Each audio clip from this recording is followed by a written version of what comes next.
Michel Foucault and the Iranian Event. One of the main anti-totalitarian cliches is that of intellectuals, in the infamous Paul Johnson sense of the term, seduced by the authentic touch of violent spectacles and outbursts, in love with the ruthless exercise of power which supplements their limp-wristed existence, the long line from Plato and Rousseau to Heidegger, not to mention the standard list of the dupes of Stalinism, Brecht, Sartre. The facile Lacanian defense against this charge would be to point out that the least one can say about Lacanian psychoanalysis is that it renders us immune to such totalitarian temptations. No Lacanian has ever committed a similar political blunder of being seduced by a mirage of a totalitarian revolution. However, instead of such an easy way out, one should rather heroically accept this white intellectual's burden. Let us approach it at its most problematic. The contours of the debate about the status of Heidegger's Nazi engagement, was it just a passing mistake of no theoretical significance, or was it grounded in his thought itself? Did it contribute to the turn Heidegger's thought took afterwards? Are strangely reminiscent of Michel Foucault's brief engagement on behalf of the Iranian Revolution. How could the following lines not evoke a striking parallel with Heidegger? Many scholars of Foucault view these writings on Iran as aberrant or the product of a political mistake. We suggest that Foucault's writings on Iran were in fact closely related to his general theoretical writings on the discourse of power and the hazards of modernity. We also argue that Foucault's experience in Iran left a lasting impact on his subsequent oeuvre, and that one cannot understand the sudden turn in Foucault's writings in the 1980s without recognizing the significance of the Iranian episode and his more general preoccupation with the Orient. In both cases, one should invert the standard narrative according to which the erroneous engagement awakened the thinker to the limitations of his previous theoretical position and compelled him to radicalize his thought, to enact a turn that would prevent such mistakes from occurring again. Heidegger's shift to Gelassenheit, Foucault's to the aesthetic of the self. Foucault's Iranian engagement, like Heidegger's Nazi engagement, was in itself, in its form, an appropriate gesture, the best thing he ever did, the only problem being that it was, as to its content, a commitment in the wrong direction. Rather than reproach Foucault for his blunder, one should read his turn to Kant a couple of years later as his response to this failed engagement. Foucault is interested in the notion of enthusiasm as Kant deploys it apropos the French Revolution, in his Conflict of Faculties, which we already quoted in Chapter 1. As we have already noted, for Kant, its true significance does not reside in what actually went on in Paris. Many things there were terrifying, outbursts of murderous passions, but in the enthusiastic response that the events in Paris generated in the eyes of the sympathetic observers all around Europe. Did Foucault thereby not propose a kind of meta-theory of his own enthusiasm about the Iranian Revolution of 1978-79? What matters is not the miserable reality that followed the upheavals, the bloody confrontations, the new oppressive measures, and so on, but the enthusiasm that the events in Iran stimulated in the external, Western observer, confirming his hopes in the possibility of a new form of spiritualized political collective. Was Iran, then, for Foucault, the object of interpassive authenticity, the mythical other place where the authentic happens, Cuba, Nicaragua, Bolivia today, and for which Western intellectuals have an inexhaustible need? And, incidentally, one could redeem in the same way not only the enthusiasm evoked by Stalinist Russia in many Western intellectuals and artists in the 1930s and 40s, but even the enthusiasm stoked in those who were otherwise bitter critics of Stalinism by the Maoist Cultural Revolution. What matters was not the brutal violence and terror in China, but the enthusiasm fired up by this spectacle amongst the Western observers. And why not? One could claim the same for the fascination of Nazi Germany for some Western observers in the first 4 years of Hitler's rule, when unemployment fell rapidly, and so on. However, the problem with this reading is that, in his interpretation of the Iranian events, Foucault turns this perspective around and opposes the enthusiasm of those engaged in the event to the cold view of the external observer who discerns the larger causal context, the interplay of classes and their interests, and so on and so forth. This shift of the enthusiasm aroused in an external observer to the enthusiasm of those caught in the events is crucial. How are we to think the link of these two locations of enthusiasm, the enthusiasm of direct participants and that of external and disengaged, disinterested observers? The only solution is to deconstruct the very immediacy of the lived experience of the direct participants. What if this immediacy is already staged for an observer, for an imagined other's gaze? What if, in their innermost lived experience, they already imagine themselves being observed? Along these lines is his last text on Iran, Is It Useless to Revolt?, from May 1979. Foucault opposes the historical reality of a complex process of social, cultural, economic, political, and so on transformations to the magical event of the revolt, which somehow suspends the network of historical causality, to which it is irreducible. The man in revolt is ultimately inexplicable. There must be an uprooting that interrupts the unfolding of history and its long series of reasons why, for a man really to prefer the risk of death over the certainty of having to obey. One should be aware of the Kantian connotation of these propositions. Revolt is an act of freedom which momentarily suspends the nexus of historical causality. That is, in revolt, the noumenal dimension transpires. The paradox, of course, is that this noumenal dimension coincides with its opposite, with the pure surface of a phenomenon. The noumenon not only appears, the noumenal is what is, in a phenomenon, irreducible to the causal network of reality that generated this phenomenon. In short, the noumenon is phenomenon qua phenomenon. There is a clear link between this irreducible character of the phenomenon and Deleuze's notion of event as the flux of becoming, as a surface emergence that cannot be reduced to its bodily causes. His reply to the conservative critics who denounce the miserable and even terrifying actual result of a revolutionary upheaval is that they remain blind to the dimension of becoming. It is fashionable these days to condemn the horrors of revolution. It's nothing new. English romanticism is permeated by reflections on Cromwell, very similar to present-day reflections on Stalin. They say revolutions turn out badly, but they're constantly confusing two different things: the way revolutions turn out historically, and people's revolutionary becoming. These relate to two different sets of people. Men's only hope lies in a revolutionary becoming, the only way of casting off their shame or responding to what is intolerable. Deleuze refers here to revolutionary explosions in a way which is strictly parallel to Foucault's. The Iranian movement did not experience the law of revolutions that would, some say, make the tyranny that already secretly inhabited them reappear underneath the blind enthusiasm of the masses. What constituted the most internal and the most intensely lived part of the uprising touched, in an unmediated fashion, on an already overcrowded political chessboard. But such contact is not identity. The spirituality of those who were going to their deaths has no similarity whatsoever with the bloody government of a fundamentalist clergy. The Iranian clerics want to authenticate their regime through the significations that the uprising had. It is no different to discredit the fact of the uprising on the grounds that there is today a government of mullahs. In both cases, there is fear of what just happened last fall in Iran, something of which the world had not seen an example for a long time. Foucault is here effectively Deleuzian.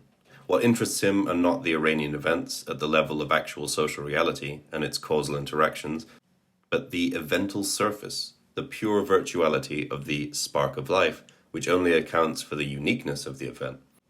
What took place in Iran in the interstice of two epochs of social reality was not the explosion of the people as a substantial entity with a set of priorities, but the event of a becoming people. The point is thus not the shift in relations of power and domination between actual socio-political agents, the redistribution of social control, and so on, but the very fact of transcending, or rather momentarily cancelling, this very domain. The emergence of a totally different domain of collective will as a pure sense event, in which all differences are obliterated, rendered irrelevant. Such an event is not only new with regard to what happened before, it is new in itself, and thus forever remains new. However, here, at their most sublime, things start to get complicated. Foucault has to concede that this division was internal to the engaged individuals themselves. Let's take the activist in some political group. When he was taking part in one of those demonstrations, he was double. He had his political calculation, which was this or that, and at the same time he was an individual caught up in that revolutionary moment, or rather that Iranian who had risen up against the king. And the two things did not come into contact. He did not rise up against the king because his party had made this or that calculation. And the same division cuts across the entire social body. At the level of reality, there were, of course, multiple agents, complex interactions of classes, the overdetermination of incompatible struggles. However, at the level of the revolutionary event proper, all this was sublated into an absolutely collective will that united the entire social body against the Shah and his clique. There was no division within the social body, no class struggle. All, from poor farmers to students, from clergy to disappointed capitalists, wanted the same. The collective will is a political myth with which jurists and philosophers try to analyze or to justify institutions, etc. It's a theoretical tool. Nobody has ever seen the collective will. And, personally, I thought that the collective will was like God, like the soul, something one would never encounter.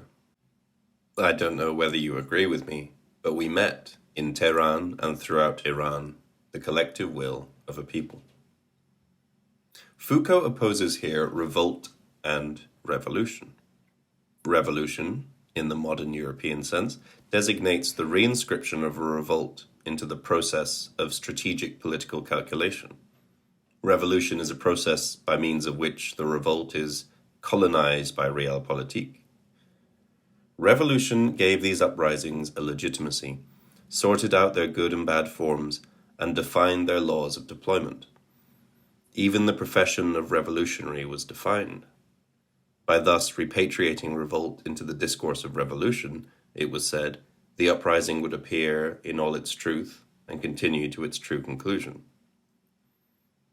No wonder Foucault compares the appearing of a collective will with two of Kant's noumenal things, God, soul. When the noumenal appears, it is in the guise of ultimate horror, as Foucault is aware. At this stage, the most important and the most atrocious mingle, the extraordinary hope of remaking Islam into a great living civilization, and various forms of virulent xenophobia, as well as the global stakes and the regional rivalries, and the problem of imperialisms, and the subjugation of women, and so on. What has given the Iranian movement its intensity has been a double register. On the one hand, a collective will that has been very strongly expressed politically, and on the other hand, the desire for radical change in ordinary life. But this double affirmation can only be based on traditions, institutions that carry a charge of chauvinism, nationalism, exclusiveness, which have a very powerful attraction for individuals.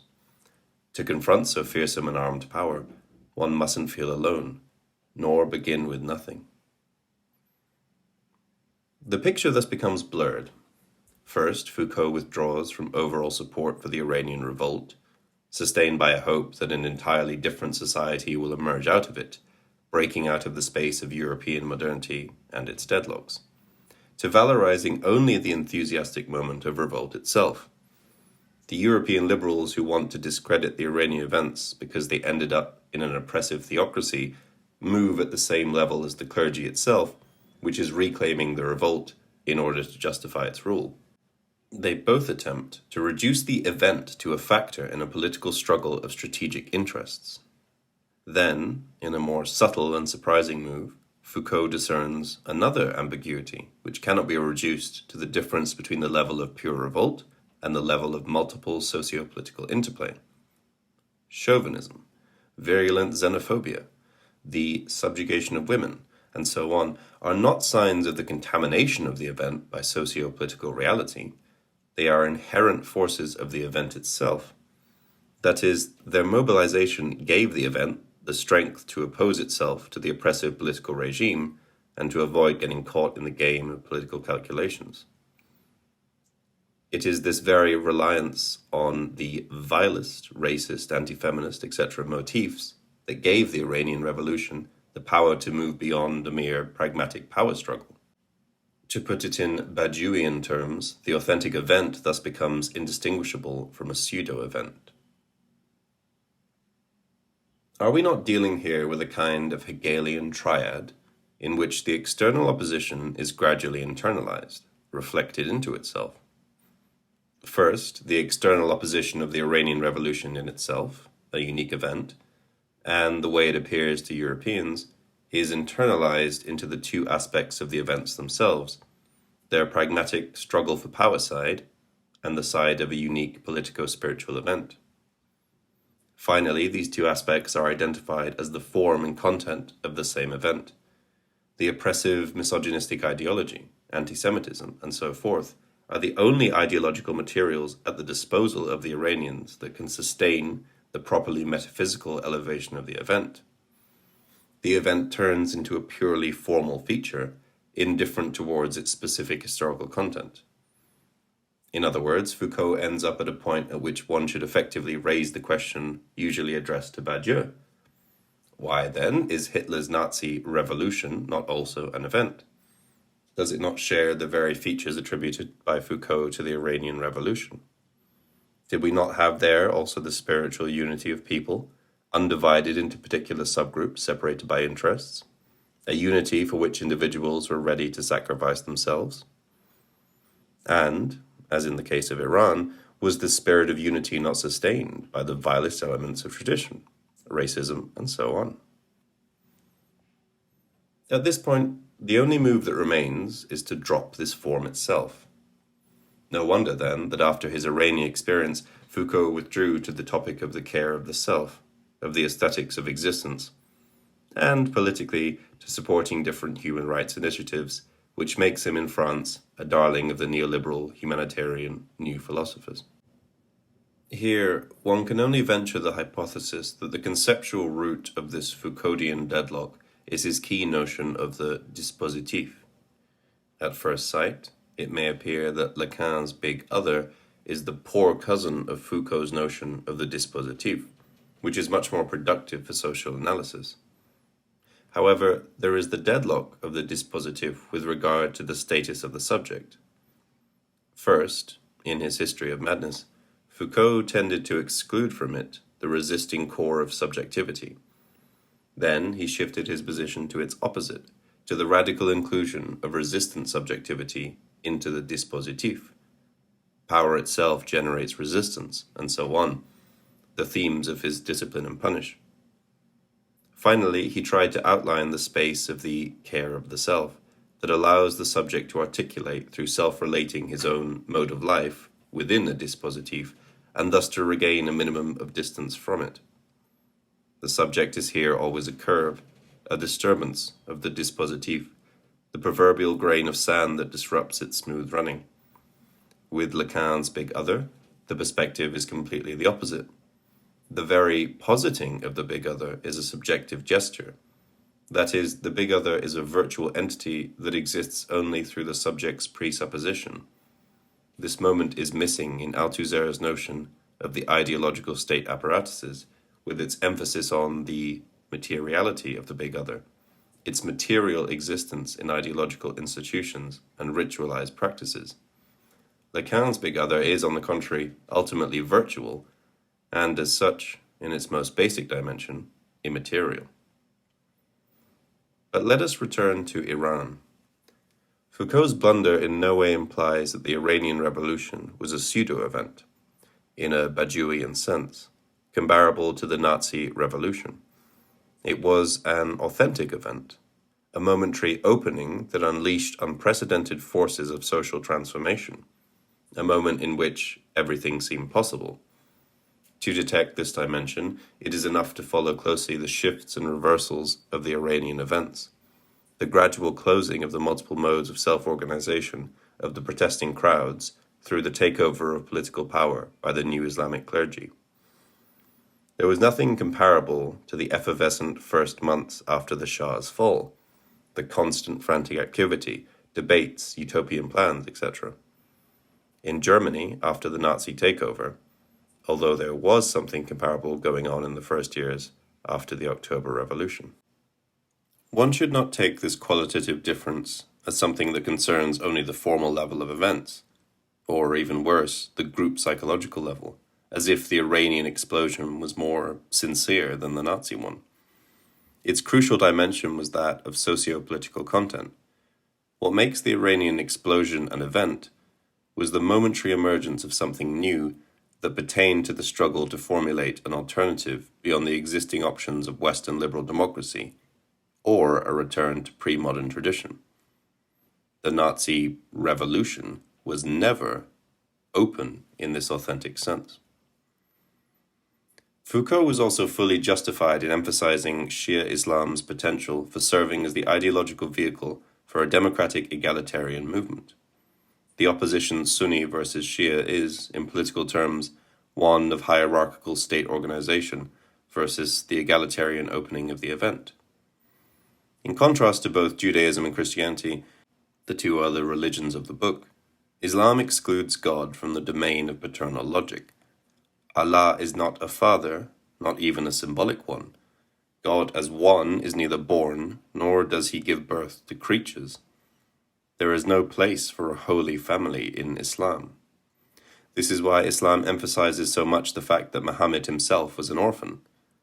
This is why, in Islam, God intervenes precisely at the moment of the suspension, withdrawal, failure, blackout of the paternal function, when the mother or the child are abandoned or ignored by the biological father.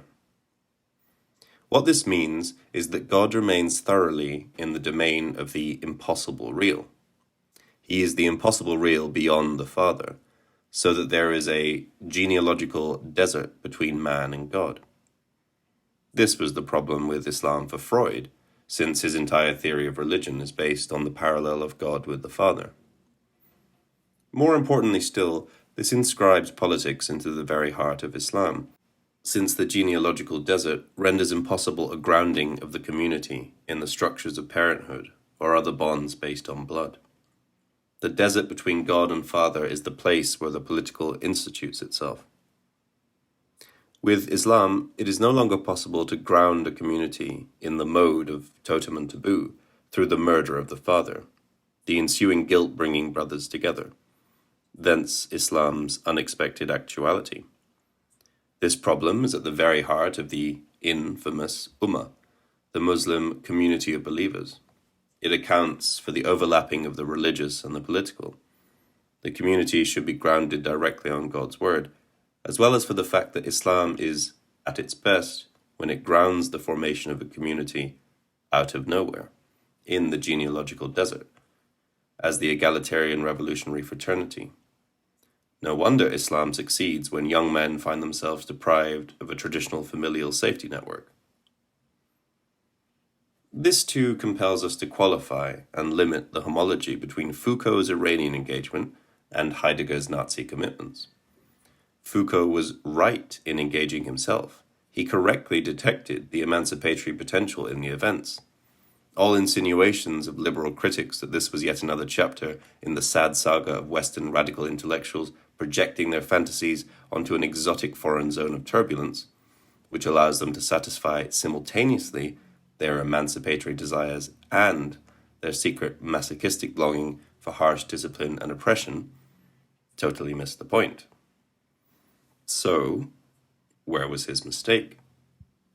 One can claim that he did the right thing for the wrong reason. The manner in which he theorized and justified his engagement is misleading.